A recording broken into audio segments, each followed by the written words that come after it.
Bom dia, boa tarde, boa noite, espero que vocês estejam bem. Para quem não me conhece, eu sou a Hanna, sou contadora e advogada aqui da Smith Contábil.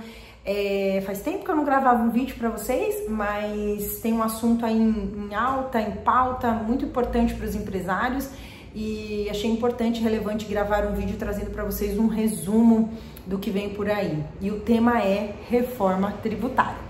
Aqui eu prometo ser breve, vai ser um resumo sobre tudo que vem, né, para acontecer a partir de 2026. Qualquer caso específico, qualquer particularidade, qualquer decisão tem que ser tratada no individual. Não dá para atender aí e sanar todas as dúvidas, mas eu acho importante um resumo para vocês terem ideia do que é e do que está acontecendo.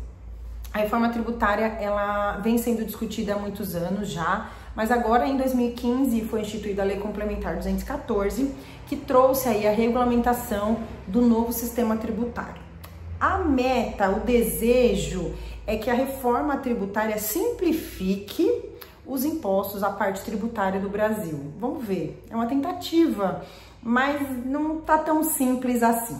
Tá? A reforma tributária, ela tem várias partes, né? Aqui eu vou tratar com vocês sobre a reforma tributária sobre o consumo, mais direcionada aí à questão de empresas, né? De pequenas e médias e grandes empresas, tá? A principal mudança trazida pela reforma tributária, ela extingue alguns impostos e traz novos impostos. Então, ela extingue o PIS e o COFINS, né? Ele vai deixar de existir, o ICMS e o ISS, e institui três novos impostos: o IBS, Imposto sobre Bens e Serviços, e o CBS, Contribuição sobre Bens e Serviços.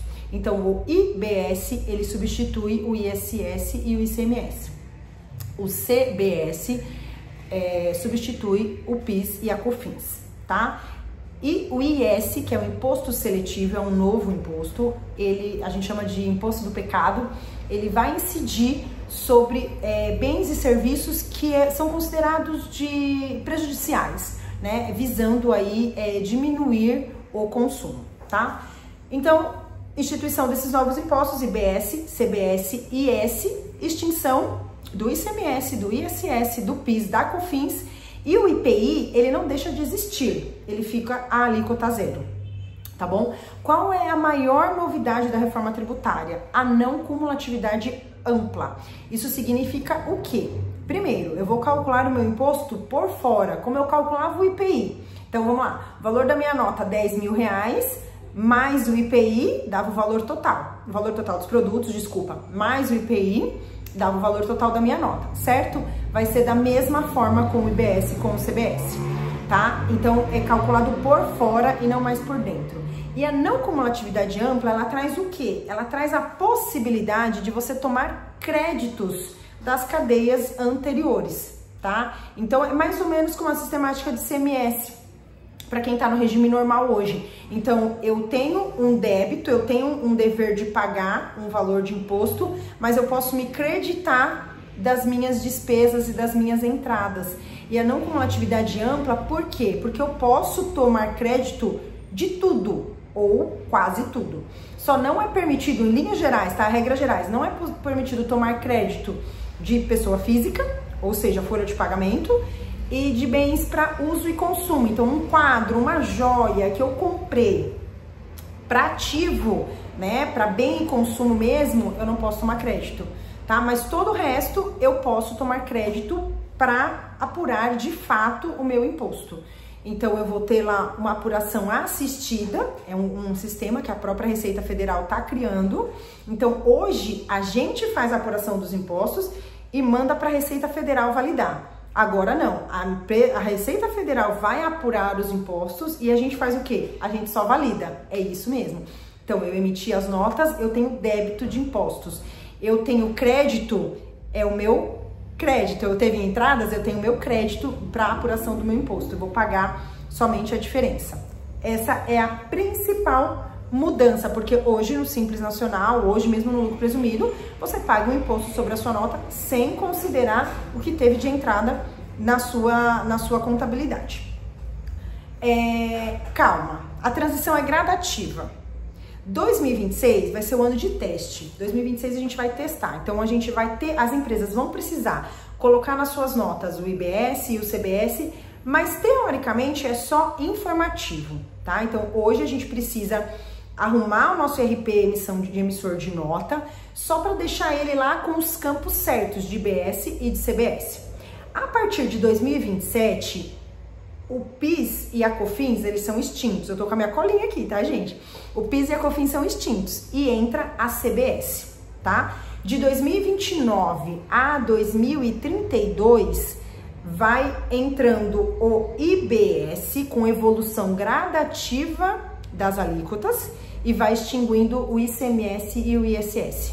2032 acabou ICMS e ISS, o PIS e a COFINS, reforma tributária acontecendo 100%. Esse é o projeto e é assim que está o cronograma, tá? Então é gradativo, de 29 a 32, a gente costuma dizer que a gente vai trocar a roda do carro com ele em movimento. Então eu vou ter que fazer a apuração de ICMS e de ISS, mas eu já estou implementando o IBS. Então assim, bastante atenção nessa questão. Quais são as alíquotas dos novos impostos, tá? Para a alíquota teste para 2026, só para informar na nota fiscal, tem umas alíquotas reduzidas que são simbólicas. Então, 0,9 da CBS e 0,1 do IBS. Isso é só informativo 2026. A partir de 2027, todo ano, o Senado vai aprovar uma regulamentação informando qual vai ser a alíquota do IBS e do CBS, tá? Estima-se que vai ficar perto de 26% ou 27%. Porém, essa é a alíquota, né, inicial. Eu tenho a tomada de crédito. Então, por que todo mundo fala, mas o serviço vai ser muito taxado? Porque o serviço, ele tem uma despesa muito menor. E a maior despesa do serviço é a folha de pagamento. E a gente não vai poder tomar crédito, né, da folha de pagamento. Então, é isso que vai ter que... A tarefa de casa é essa, analisar o que eu tenho de emissão de nota e o que eu tenho de crédito. Quais são os meus fornecedores? Quais são os meus créditos? Vale a pena? Não vale? É a partir daí que a gente vai começar a pensar. O que muda para o Simples Nacional? Nada muda. Modo de dizer, muda um pouquinho. Por enquanto, 2026 continua normal, tá? Mas o que vai mudar é que o Simples Nacional, ele é um sistema unificado que você paga todos os impostos, alíquotas reduzidas dentro do DAS, certo? Inicialmente, nada vai mudar. A única diferença é que, ao invés de pagar o PIS e a COFINS, o ICMS e o ISS reduzido, eu vou pagar o IBS e o CBS, tá?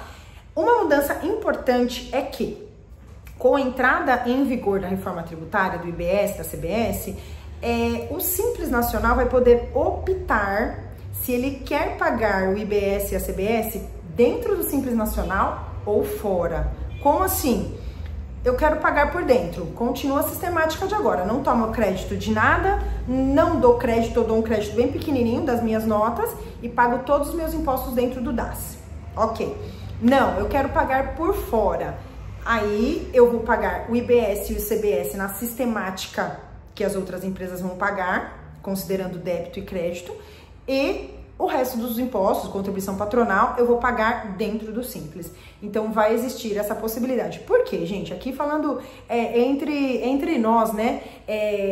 Se eu sou uma empresa Simples Nacional e tenho muita despesa e tenho créditos, depois de uma análise bem feita, que me compensam eu pagar por fora e tomar o crédito, eu posso migrar, né? Não só isso, mas se eu presto serviço para empresas que precisam do meu crédito de IBS e de CBS, se eu ficar no Simples, eu vou passar um crédito muito pequeno.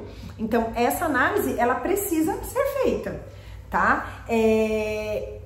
É uma lição de casa para 2026. Não tem o que fazer, precisamos analisar. Vale a pena? Não vale? Os próximos passos, quais são os próximos passos? Primeiro, 2026 é ano de teste. Para agora, a gente precisa olhar o nosso RP, organizar a questão de incluir os campos de IBS e CBS. O pessoal do TI aí tá enlouquecendo, trabalhando com isso. Mas o sistema vai ter que ter, tanto as notas de serviço quanto as notas de venda vão precisar ter o campo de IBS e de CBS. tá? 2026, como eu disse lá no começo, é o ano de regulamentação. Precisamos ficar atentos porque vai ter muita novidade, né? E principalmente a gente precisa utilizar 2026 para avaliar se compensa nós estarmos no lucro presumido e no Simples Nacional, pagando IBS por fora, pagando IBS por dentro, quem são os nossos fornecedores, quais são os créditos que eles vão nos pagar, quem são os nossos clientes, o que eles precisam de crédito, vão precisar, eu tô no Simples, vale a pena eu ficar? Não vale? E a questão de fluxo de caixa, porque hoje a gente emite a nota e vai pagar o imposto no mês seguinte.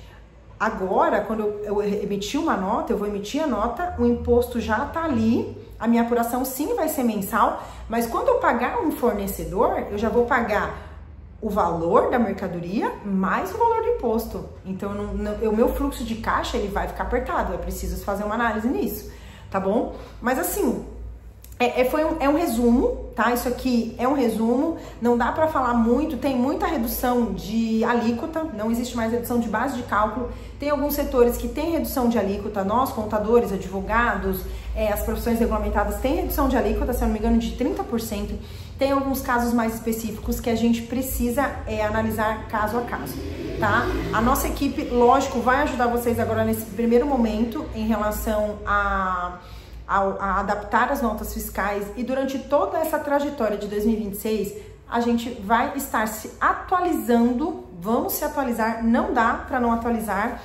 A nossa equipe está se preparando para atender vocês, para acompanhar toda essa regulamentação e para ajudá-los a escolher a melhor tratativa. Eu prometi que eu ia ser breve, não fui muito, mas é um resumão aí para vocês. Espero que tenha ficado claro. Qualquer dúvida, entre em contato com a gente. A nossa equipe está à disposição para ajudá-los. Um beijo, fiquem com Deus.